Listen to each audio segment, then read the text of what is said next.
Welcome to our channel. Today we how to disable Mac app notifications in macOS Ventura, complete guide step by step clearly. To disable app notifications in macOS Ventura, start by clicking on the Apple menu in the top left corner of your screen. From the drop-down menu, select System Preferences. In the System Preferences window, choose Notifications. You will now see a list of apps on the left side. Select the app for which you want to disable notifications.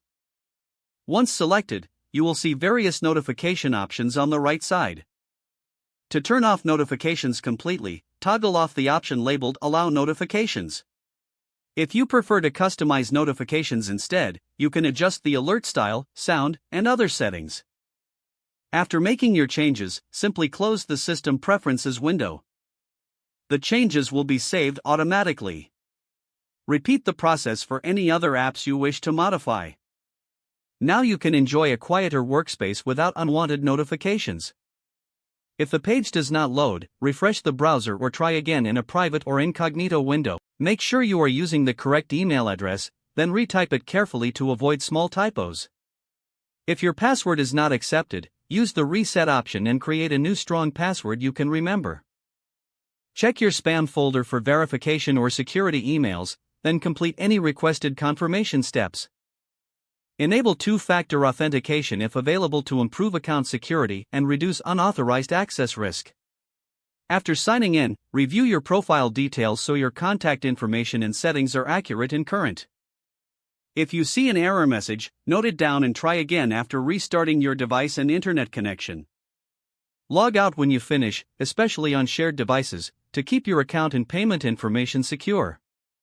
If the page does not load, refresh the browser or try again in a private or incognito window. Make sure you are using the correct email address, then retype it carefully to avoid small typos. If your password is not accepted, use the reset option and create a new strong password you can remember. Check your spam folder for verification or security emails, then complete any requested confirmation steps. Enable two-factor authentication if available to improve account security and reduce unauthorized access risk.